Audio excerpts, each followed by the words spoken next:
Hey guys, Aaron here. Today we're going to be replacing a fuel pump assembly on a Nissan Titan years 2004 through 2015. And the particular truck in this video is a 2004 with about 156,000 miles. We have a no start condition. I went ahead and tested for fuel pressure. We don't have any, and we do have good power that is going to the fuel pump. Now it's good to always check power at the fuel pump itself just to make sure that the car is sending power or the computer is sending power to the pump before you replace the pump. If you want to go ahead and check for power, go ahead and just remove your two fuse box lids. And the fuse is going to be on the top row here, and it's going to be the 6th fuse from the left up on the top. So as you can see, we have good power on both sides of the fuse itself. So before we go ahead and replace this pump, let's go ahead and go over the parts and tools we're going to need to get the job done. So to replace this pump, we'll need a 10mm open end wrench, a 10mm socket, and a 17mm socket. We're going to need a 10-inch extension for that 17mm socket. We're actually going to be removing the wheel just to get a little bit better access to the fuel pump itself using a 21mm socket, and then we're going to need a Phillips head screwdriver as well. I'm also going to be using my Milwaukee M12 fuel power ratchet. It's not something that's completely necessary, but it makes the job go by a whole lot quicker. And here we have the fuel pump here. It's important to note, not all Nissan Titans come with the same pump. Years 2004 through 2007 require a different part number than 2007 through 2015. And if you have flex fuel, it's going to be a different part number. So make sure when you're purchasing the correct part, definitely make sure you know what you have. I will go ahead and put all the part numbers in a link in the description for the parts and tools, so you can go ahead and purchase the parts online and save a little bit of money. Now the first thing before we start disconnecting anything is we need to release the fuel pressure inside the line. Since my pump is bad, I obviously don't have any fuel pressure. However, if you're replacing this pump to do a bad gauge or anything like that, you need to release the fuel pressure. A couple ways to do that. We could either take a fuel pressure gauge and manually release the line from there. You could use a scanner and take power away from the fuel pump and run the motor, but the easiest by far is just to take the fuse out of the fuse block for the fuel pump, start the motor, and let it die. Alright, after that's done, let's go ahead and take a 10mm socket and loosen one of the terminals on the battery.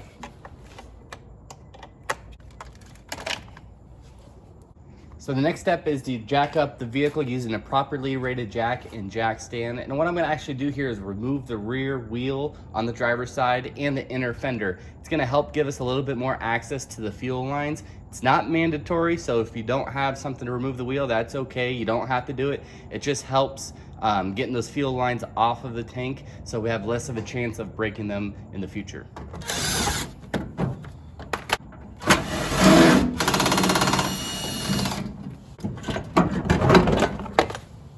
So one important thing, not to get any dust or water inside the fuel tank. If you have some shop air, go ahead and blow everything off here the best you can. We're gonna clean the tank before we remove the fuel pump. And also some WD-40 works wonders on these hose clamps, especially if you have rust on them.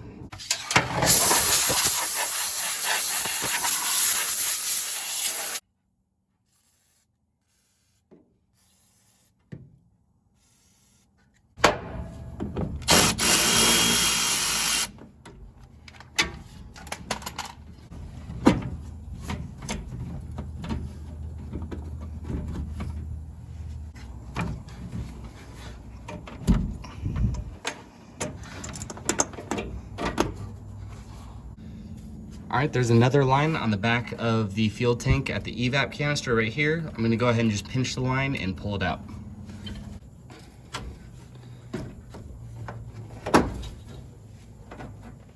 All right, so here we are on the top of the fuel tank. We're gonna get the electrical connector taken off and the main fuel line, which is located right here.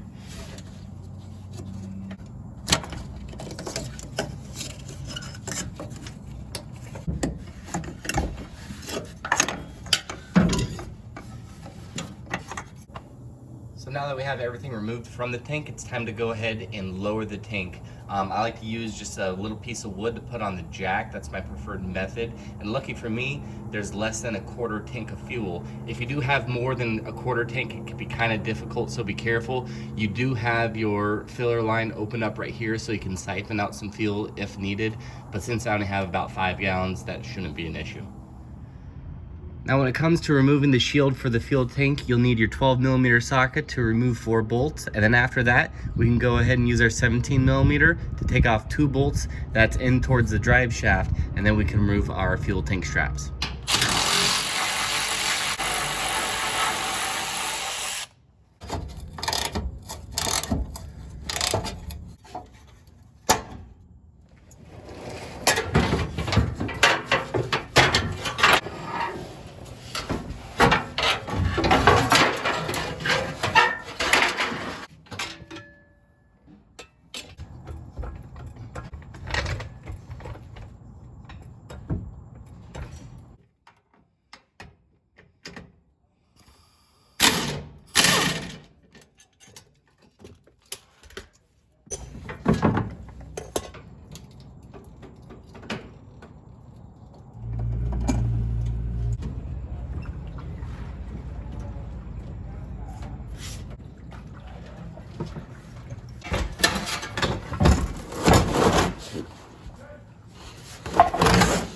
All right, so now that we got the tank out, it's time to go ahead and remove our fuel pump. First thing we need to do is remove the 3 10mm screws or nuts that hold this little access shield off.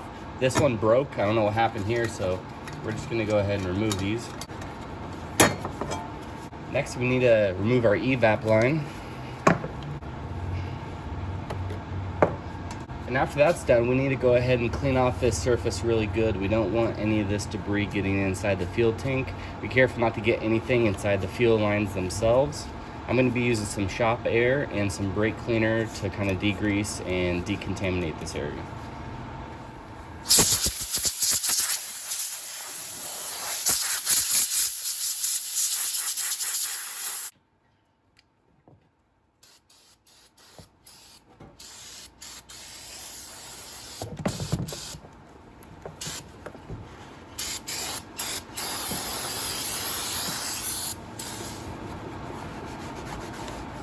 Now it's time to go ahead and remove this lock ring. There's 2 ways to do this, either a cold chisel and a hammer, or you can go ahead and use an air chisel, which is my preferred method.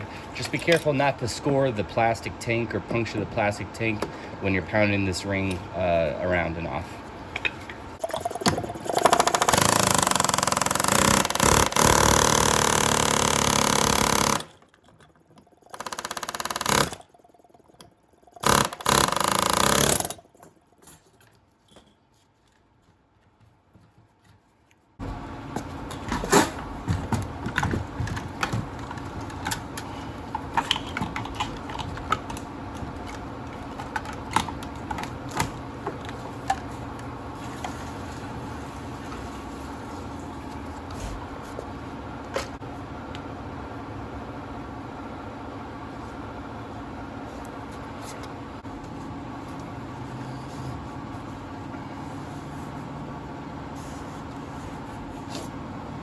All right, now that we got the old pump out, let's go ahead and replace our gasket and throw our new pump in.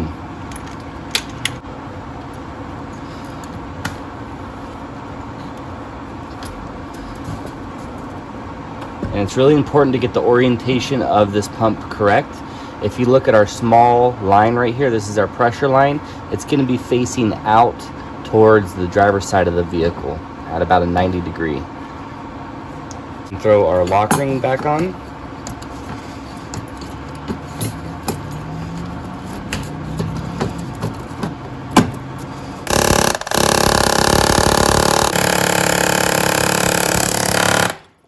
So now that our fuel pump's in, let's go ahead and throw our evap line back in. I like to use a little bit of WD-40 on the hose connections just to lubricate the O-rings when you install them.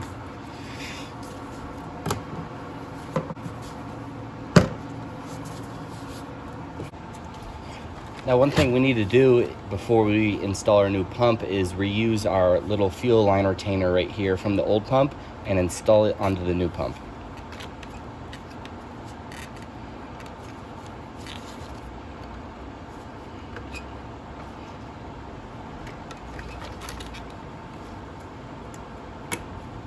there we have it.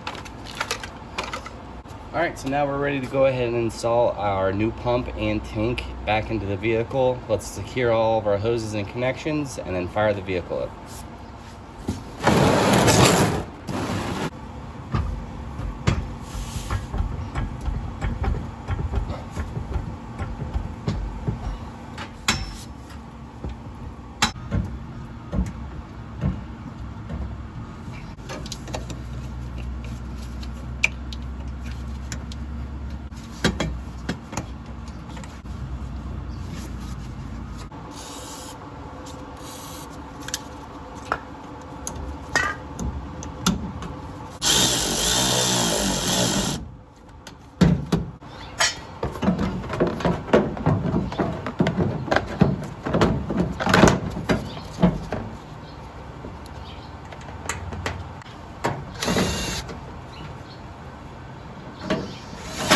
All right, now let's go ahead and throw the straps that secure the fuel tank to the vehicle in.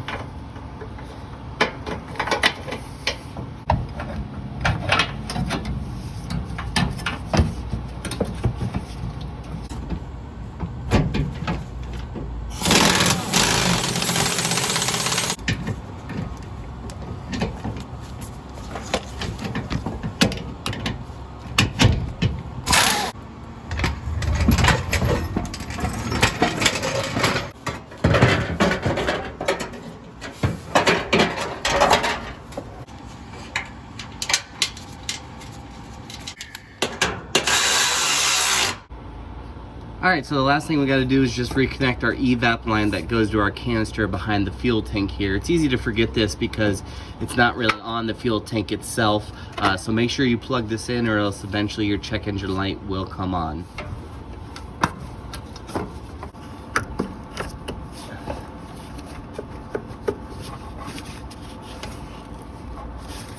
And of course, the last step is going to be to reconnect the battery, then we can start the vehicle. All right, so everything's complete. Next thing to do, of course, is to start the vehicle. What I like to do is whenever I replace a fuel pump, I go ahead and just turn the ignition off and on a couple times. That primes the fuel system just so it starts a little bit more quickly. If yours cranks for a couple seconds before starting, that's okay. It's just working out all of the air inside the fuel system. And after we start it, we're gonna go ahead and check for leaks. Anytime we mess with fuel lines, disconnecting them and reconnecting them, it's always a good idea just to look over those leaks once the vehicle is running.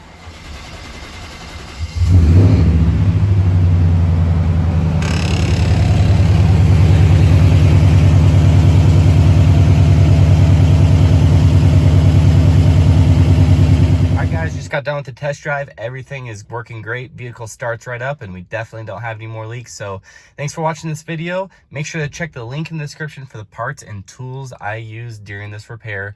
If you have any questions or comments, feel free to leave something in the comment section. Thanks for always, guys. See you next time.